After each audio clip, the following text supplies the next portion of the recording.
This is the Cycling Over 60 podcast, Season 3, Episode 11, Cycling Gifts, and I'm your host, Tom Butler.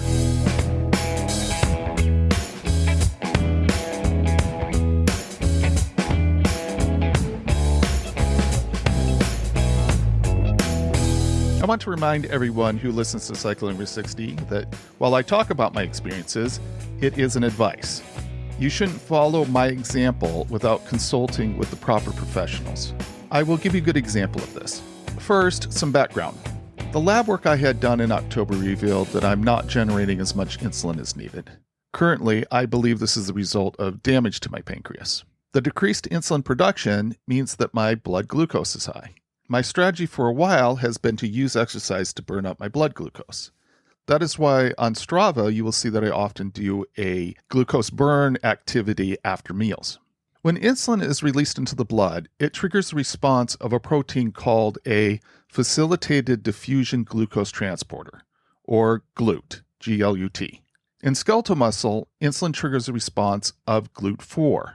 Insulin causes GLUT4 to come to the surface of the muscle cell and facilitate the transfer of glucose into the cell. What is important for me and others who have low insulin levels as part of a metabolic syndrome is that GLUT4 also goes to the surface of the cell and brings in glucose during exercise.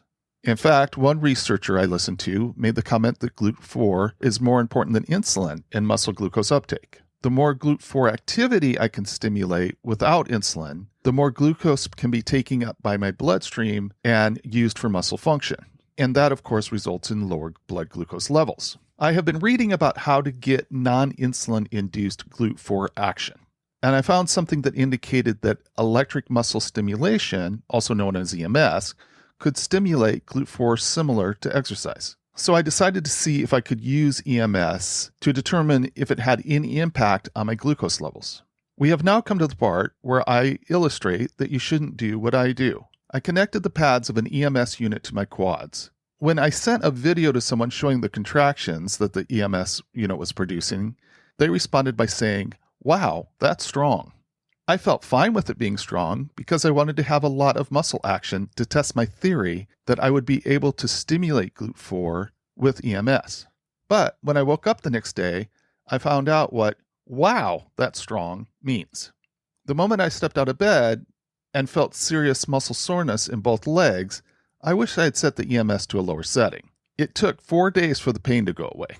Again, don't do everything that I am trying. I still am optimistic that EMS could help me burn some blood glucose, but I'm a little gun-shy about it at the moment. I saw something on social media that looks really fun. Apparently, there's a section of Highway 1 in California that is opening up to cars next spring. Till that happens, it sounds like Highway 1 doesn't have many cars on that section of the road. If you aren't aware, Highway 1 goes along the California coast, and there are simply fantastic views from the road. Highway 1 is open for local traffic, but through traffic is routed around the area. For example, if I get a driving route from Cambria heading north to Big Sur, I get completely routed around a section of Highway 1. However, choosing a bike route on Google instead keeps me on Highway 1. The video I listened to posted on the Cycling Central Coast Instagram page recommended starting at Ragged Point, which is about 15 miles north of San Simeon. In the video, they talk about a 40-mile ride north starting at Ragged Point. I didn't hear a stopping point, but Limekiln Creek Bridge is 22.5 miles north of Ragged Point, and Google shows that you can bike the whole way. That route would be 45.2 miles round trip with 3,409 feet of elevation. I'd really like to figure out a way to do this ride because it would be such a unique opportunity to experience an incredible part of the Pacific Coast without worrying about car traffic. So I'm going to keep working on it.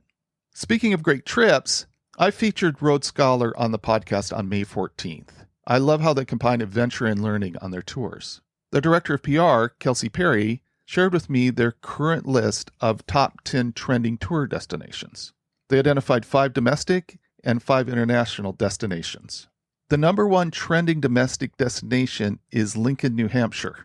Road Scholar has a trip called The Nature of New Hampshire. It looks like a wonderful experience. You can go to the Road Scholar website to learn more about this trip and others.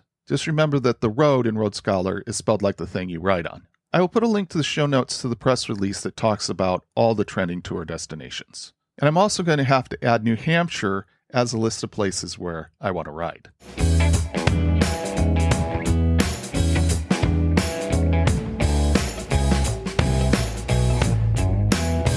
It is the holiday season, and if you are like me, it isn't easy finding gifts for people.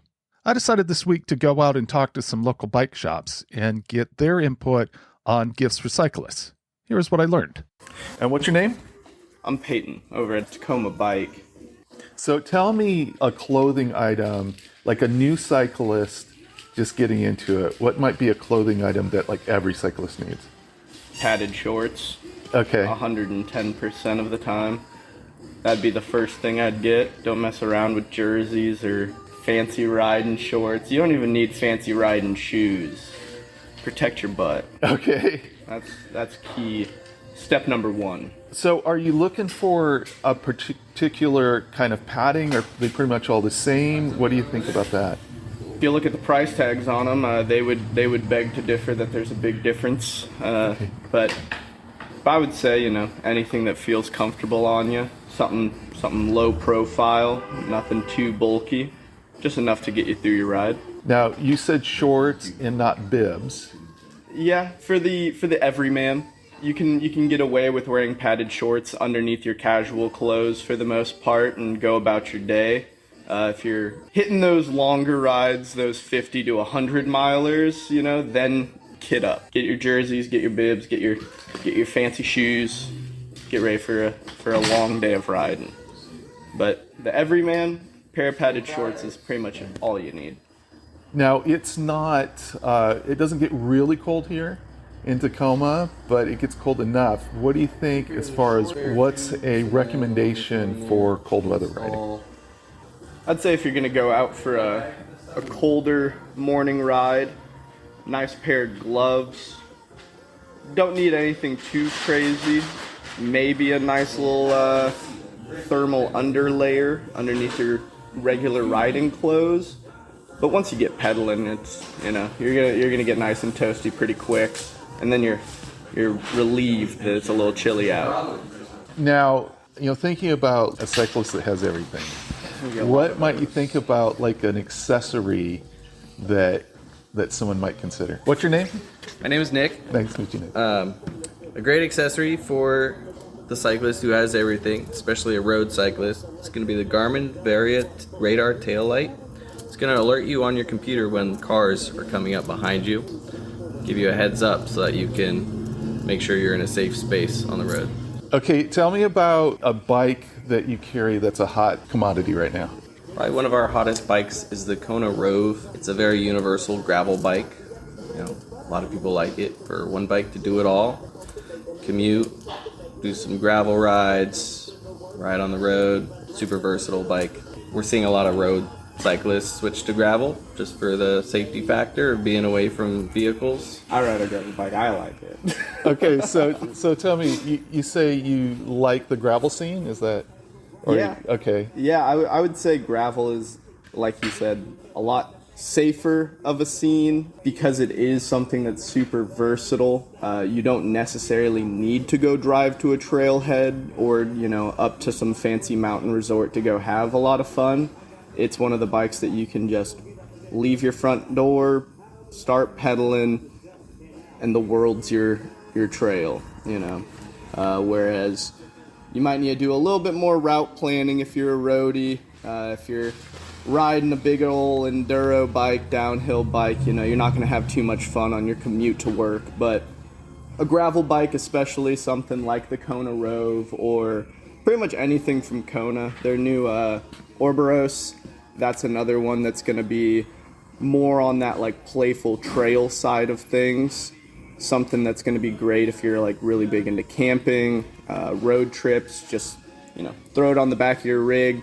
You could even use it to go camping. That's the beauty of gravel. You don't even need a car. You can just load up everything that you could ever want and just start going. Love it. What's your name? My name is Wes. And where are we here? We're at Trek Tacoma North End. Great. So let me know your opinion. Like, if I've got someone who's a fairly experienced cyclist, and I'm looking for some apparel to get them, what might you steer me to? Rafa makes a lot of really good stuff. Find a lot of experienced riders, spend a lot of time in the saddle. They tend to buy a good pair of like bib shorts once, and then they kind of ride them to death a little bit. Okay. So sometimes refreshing a pair of bib shorts for someone who's ridden a lot of miles can be a big change. So looking at that is a great idea if you can get the sizing. Now, you mentioned Rafa. Would you endorse their padding? At the end of the day, everybody has a different body. Okay. And there's certain brands of pads that'll work great for some people and Okay. great for others. Across the board, Rafa has a pretty overwhelmingly positive feedback on their padding. So yeah, I think they do a really good job. Is it perfect for everybody? Maybe not, but really Okay. good choice. Now, how about tools? If I'm like, I want to kind of get a basic set of tools, Yeah. what might be in that basic pack of tools? Are we talking about experienced cyclist again or a new cyclist? I would say someone that's not really got, like, is just starting, like getting a set of tools to maybe do some minor stuff, repairs at home in the garage, things like that. So a good set of Allen wrenches is huge. That's going to be a great place to start. A pedal wrench, and then some good chain maintenance items. So some degreaser, chain cleaner, some good chain lube, that sort of stuff to keep your chain up and running. That's going to cover most of what the new cyclist is going to need. And then if you're going to do some more at-home maintenance stuff, a chain breaker, probably a great addition to that. And that'll get you through most stuff. If you have a carbon bike, if you're getting a nicer bike, then definitely throw a torque wrench into that. Okay. Now, is there like a brand of tools that you guys recommend? What you guys carry, I guess, is what I would ask. Yeah, so Park Tool is a really good, safe bet. You're Okay. going to get a quality tool that's going to cover most of what you need to do. I find that in the bike shop here, we talk about tools all the time, right? Yeah, okay. And there's certain companies that make exceptional versions of all tools. Okay. So like, for instance, Wera makes great Allen keys. If you want an amazing set of Allen keys, Wera is an awesome place to go. Nipex makes great side cutters and housing cutters, stuff like that. So there's always like those like specialty tools that there's like one that stands out. Park Tool though, pretty much anything that they make is going to be like an 8 out of 10. You're going to get something that's effective and you could use for the rest of your life, right? But if you wanted to get a little fancy, you could look at some of those more specialty things. So, let's say that I really want to go out and buy a new bike. Yeah. For someone. What's a hot trek bike right now? I mean, we get so much attention on the checkpoints. Okay. So our gravel bikes, tons of people love them. They're awesome like quiver killers. So with one bike, you could do mountain bike trails, you could do road rides with friends, you could commute on it, you could do long distance touring. It just fits so many different types of riding that it tends to stand out as a really high draw. There's one right behind you that just got set up for a customer. Amazing, amazing rigs to do just about anything. And then e-bikes are huge right now. A lot of folks coming in looking at e-bikes of all price ranges and styles and types of bike. So, are you seeing, or have you seen a shift from people that are road bikers to grabbing a gravel bike? Absolutely. And because they're finding it to open up a lot of stuff. What would you say that, like the rider who's going to really enjoy a gravel bike, do you have a way of kind of conceptualizing who that would be? So a very repeated theme is somebody who's been road biking for many years and finds traffic daunting these days. Maybe some not so smart drivers out there, and maybe some friends who've had some incidences, and wanting to continue their love for riding, but wanting to do it in places where there's not quite as many cars. And so that gravel bike fits that need so much because the form factor, your interaction with the bike is super, super similar. It just allows you to go do it on gravel roads and trails and stuff in places where cars can't be near. So that's a very common one. And then big tires are just comfy. Okay. So a lot of people who like riding, but they're maybe not out there to break the world speed record and just want to have an enjoyable, pleasant experience, that couple miles an hour slower that nice big soft tires get you is worth the trade-off for them for that comfort. So I'm looking at this bike, which is Yeah. beautiful. It's a beautiful black checkpoint.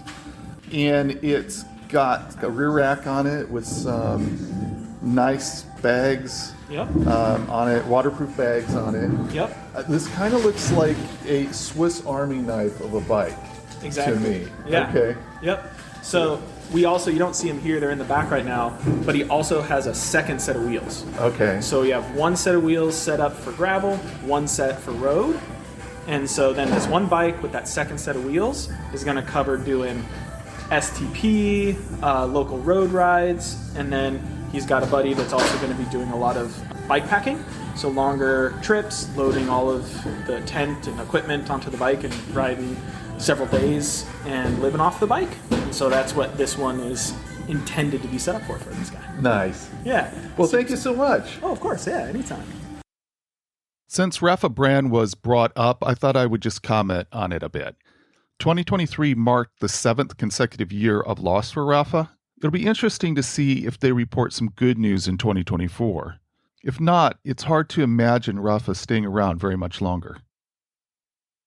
Hey, I'm Shauna, and we are currently at Free Range Cycles in Fremont, Seattle. Well, thanks for taking some time, Shauna. Yeah. And you're the owner here, right? I am, Okay, yes. so I expect you to know absolutely everything. We'll see. So here's what I'm doing. I'm talking about Christmas gifts. Cool, great. And so there's like one Christmas gift, a saddle. So you might know that it's like the cyclist in my life wants a new saddle, but how would you even accommodate something like that? Is that even possible? You know, that's a really good question. Something that I've been really excited about the last couple of years that we've done is we've created what is called a saddle library. So basically folks can pay $20. They get access to all the saddles in our library for up to a week per saddle. And then once you find, the Cinderella slipper that fits, then that $20 goes towards your purchase. So you could get your loved one a saddle, or you could just get them a $20 gift card for the saddle library. And then they can kind of pick out which one is the best fit for them. So you could maybe take a guess, like maybe this person's going to like this. They like a little wider saddle or something. And you could actually get one, put it under the tree, and then they could try it out and exchange it. Is that correct? Well, what I think would be probably the best way is just to get a gift card for the saddle library. Yeah, the tricky thing about guessing is I feel like it's so hard. I'm often surprised by what I think might be comfortable for somebody and what's actually comfortable for them. So yeah, I would say just go with the gift card. And, it's $20 to play, and then that'll ultimately go back towards their purchase. So. And how about helmets? The same thing? Or do you think helmets are a little bit easier?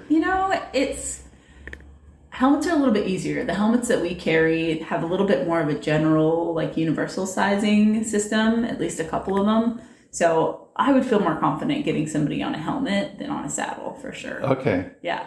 Do you feel like there's general categories of helmets that could dial it in easier? For sure. We kind of just started carrying a couple models. We have one that is like a more universal fit. It has a visor on the front, which some folks really like. That one's a little bit less expensive. Basically, with helmets, you're paying for weight and you're paying for air holes. So the more air holes a helmet has, usually the more expensive it is. So the less expensive one, they oftentimes will have a visor, and those are more universally sized. The more expensive ones are a little bit more closely profiled, and they have a little bit better airflow with them. Where you are here in Seattle, I'm guessing that you have a lot of customers that are commuters. We do. Predominantly commuters, yeah. Now, what would you say is like a hot gift for a commuter? Ooh, that's a good question. A bell. Okay. It's a really good one. And especially in the dark time of year, reflective wear. So we have some really cool reflectors that I like. We have some that look like a little pizza that you can put the toppings on, or whoever's getting the gift can put the pizza toppings on. That's fun. Yeah, we have some triangles that have a cutout in the center that still allow the rear light to flash through the triangle, and the triangle itself is reflective. So we have a lot of different reflective accessories that I think if you have a loved one that's commuting in this area in winter, really crucial to have them be visible. So Now, you talked about bells. I'm thinking there must be a wide range of bells. there are. And there's one that I love. It's definitely not a cheap date. It's $62. But I've had mine for 10 years and the spring has never gone bad and it still dings as well as the day I got it. The company's called Spur Cycle, SPUR Cycle. It's fantastic. Nice. Can't rate those highly enough. But there are some less expensive ones that don't have quite the same flash factor that also work just as well. So how about if I wanted to splurge and get a bike Yeah. for the cyclist in my life? What would you say is a hot bicycle right now? And hot bikes right now, the Surly Midnight Special is one that we really love. It's great for, I have one that I use as primarily my gravel bike, and my coworker uses his as a commuter. It's really versatile. It's kind of happy in a lot of lanes. The Surly Bridge Club is another one.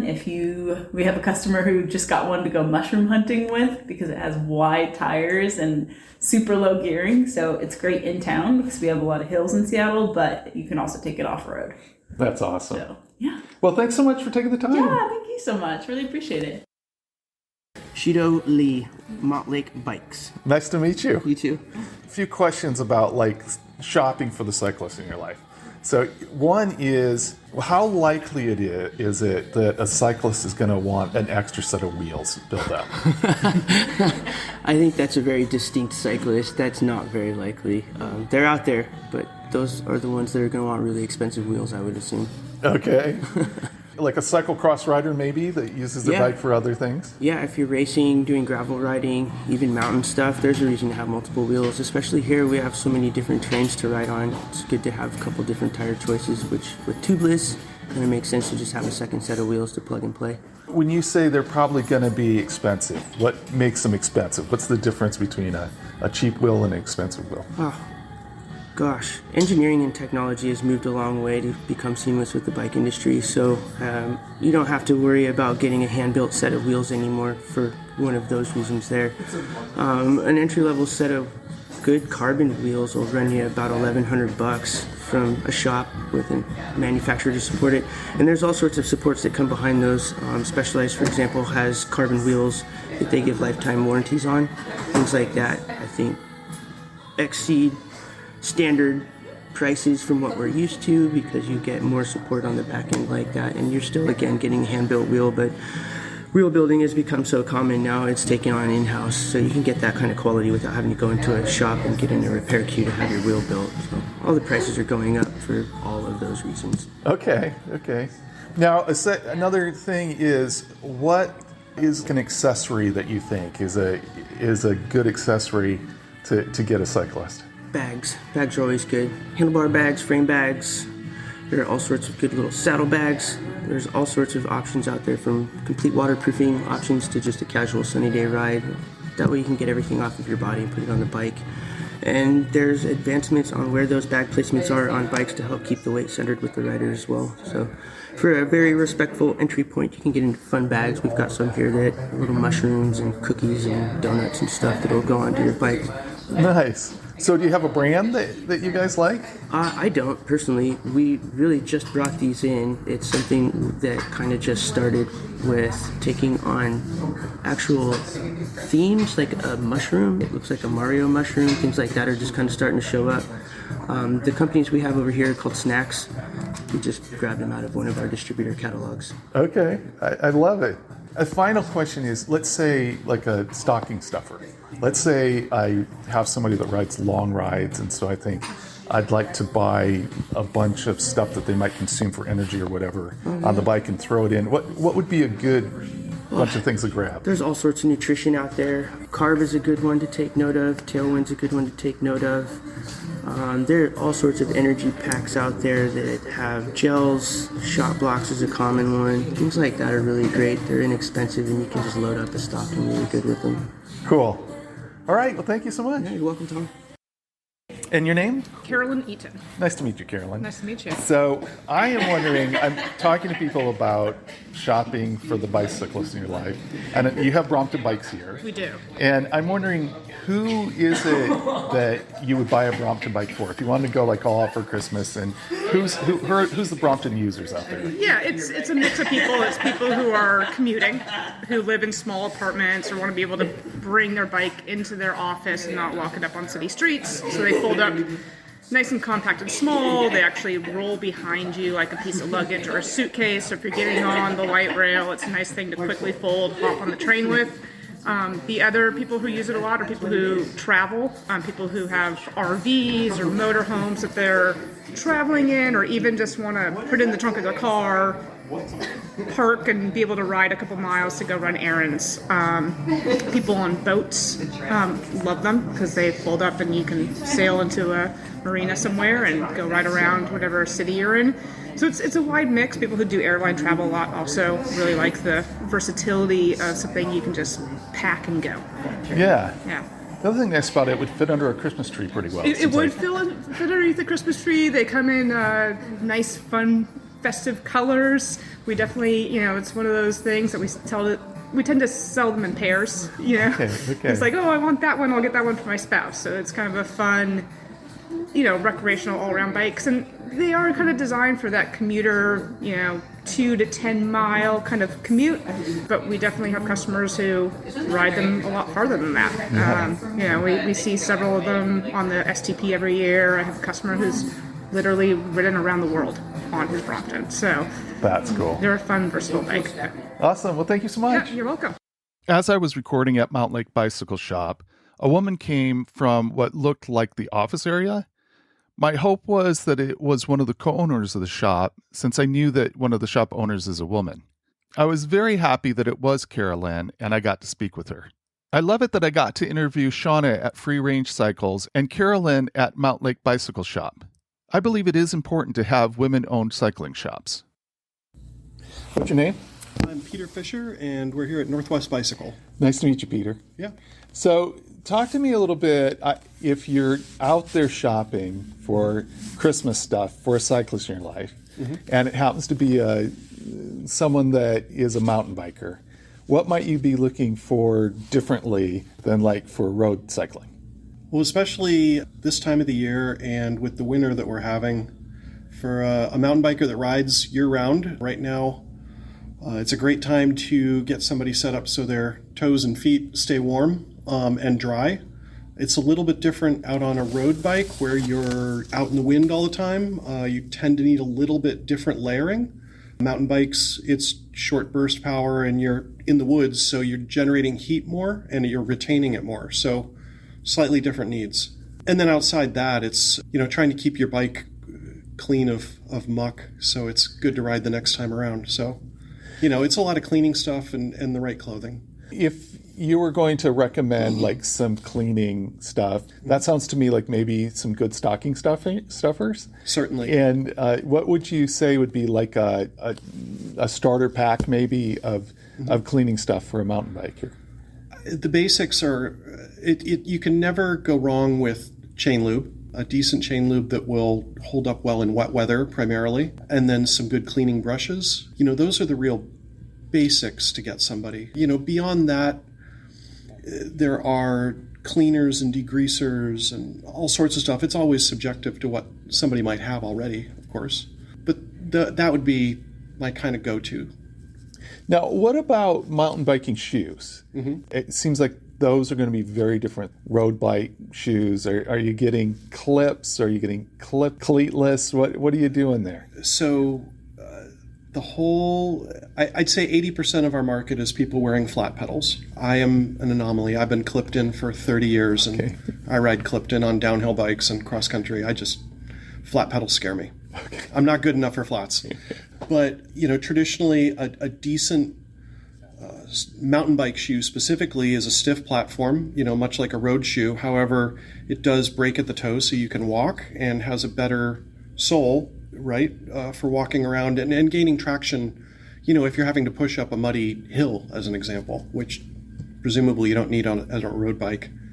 Yeah. Right. Is there a brand or a couple brands of shoes that you really like? There's a number of good ones. That's always dependent upon, somebody's foot, right? Okay. But certainly, for a long time, we've done a lot of the 510 brand. I think they're great shoes. Ride Concepts. There's so many. Right now, we're in a good place in the bike industry where there's a lot of great product. Cool. So, yeah. So then if you wanted to go all out and put a mountain bike under the tree for someone, what's a hot mountain bike right now? So the industry's changed a lot in the last few years. I would argue probably one of the more hot ones would be an electric mountain bike. We see more of those going increasingly. If somebody wanted to throw a lot of money at the problem, a good full suspension electric mountain bike would probably be very well received. And so if they were going to come here to your shop, what might you steer them to? They're like, I'm looking for a really nice, higher end electric mountain bike. What would you steer them to? It kind of depends on the rider and where they want to be, because geometries and amounts of travel are dependent. You got to find the right tool for the right job. We do a lot with the specialized Levo in various build kits. Rocky Mountain has a great product, both the Instinct and the Altitude. And then we do quite a bit with Transition as well. Those are kind of the three electric platforms we do a substantial amount with. Great. Yeah. Well, thanks so much for your input. Yeah. All right, bye. Very welcome. I am here with one of my favorite bike people, Brett Babb. Hey, Tom. How you doing? I'm doing well. How are you, man? Good. So we did an episode on July 12th about bike packing. Mm-hmm. And today I wanted to stop in and just pick your brain. I'm doing an episode on holiday gifts. Yeah. And so what would you say is like a good holiday gift for someone who's like just getting into bike packing? Well, when you're getting into it, keeping in mind there's a lot of stuff to gather. So, for someone that's just getting into it, there's a lot of options. Something that bike packers can always use is little gadget bags or just bags in general. Tubes are a great thing. They're probably going to be going through tubes a lot. If they know how to work on their bike, any kind of tooling. But bags, bags are a real big thing. Depends on your price point as well, but bags are always a good thing to have. You can never have too many bags. You always got so much stuff to carry, and bags are the only way. So I would say bags, and then just consumables, tubes, chain lube, something that they're going to be using pretty often.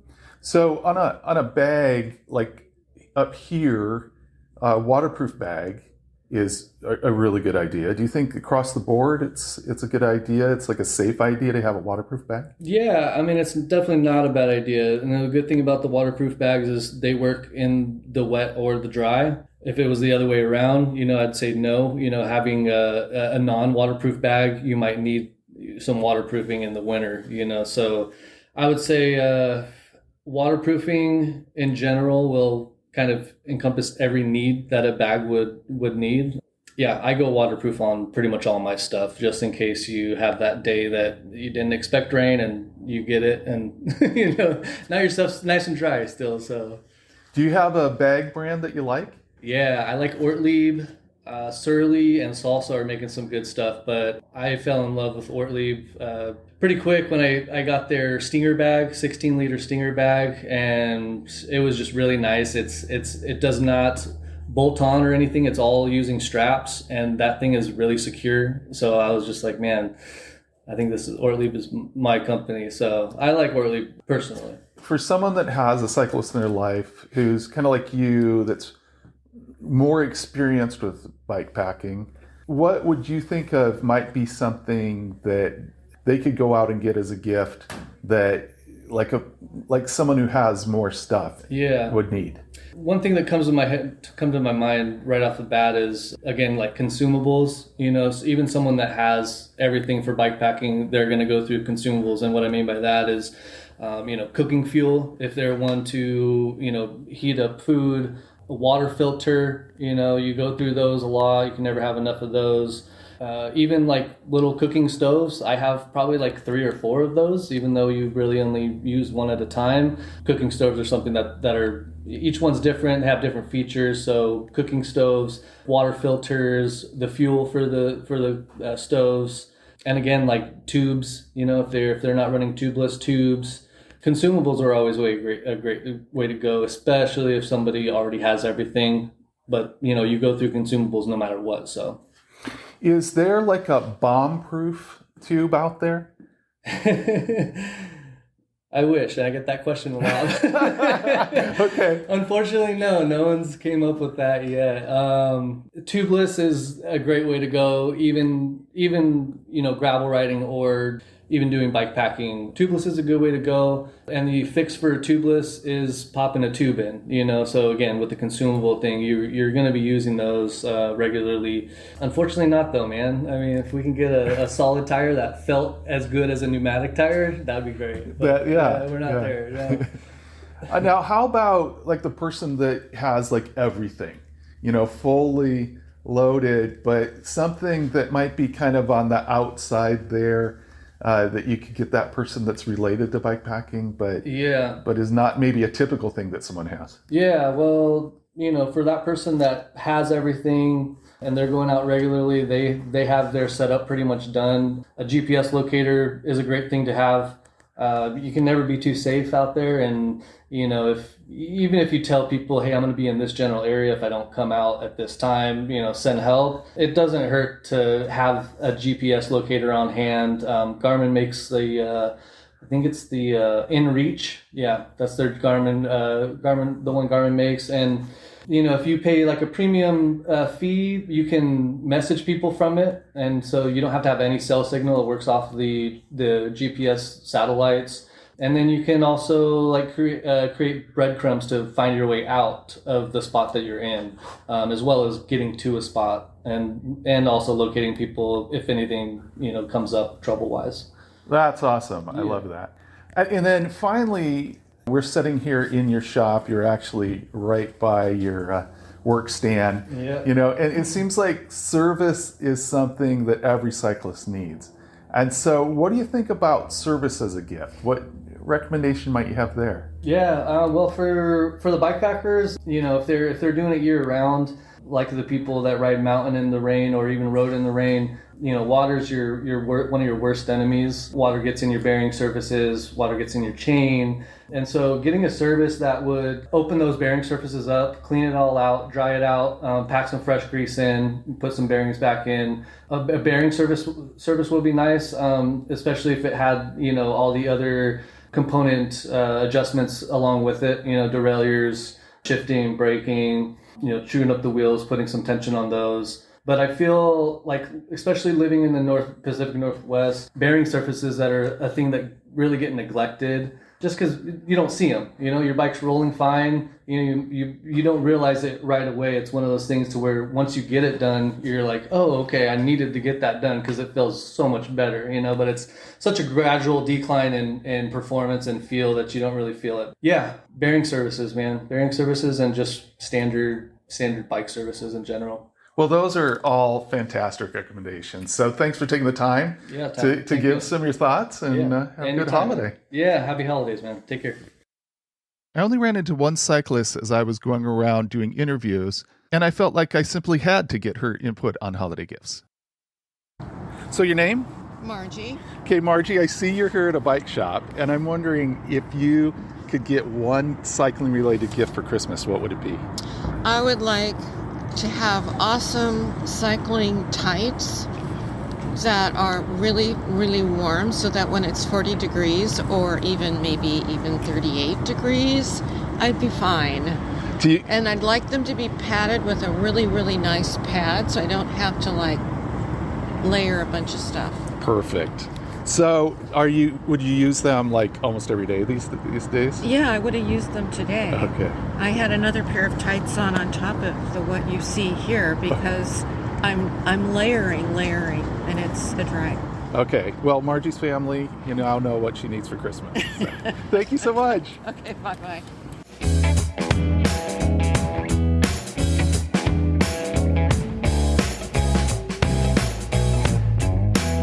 shout out to all the people who spoke with me. I think they all did a great job with someone just walking into their shop and shoving a mic in their face. They were awesome. I'll mention that I was turned down by 2 places, so I really appreciate those who did contribute. And a very special thank you to Margie. I would really like to hear from you on the topic of holiday gifts for cyclists. What is a cycling-related present that you want? Look for the post on the Cycling Over 60 Instagram on this episode, and leave a comment about what you would want if you could get your ideal cycling gift this year. I hope that the holiday festivities and shopping and all the other activities this time of year aren't keeping you from getting out on rides. Sometimes a long ride is just the best antidote for holiday craziness, I think. And remember, age is just a gear change.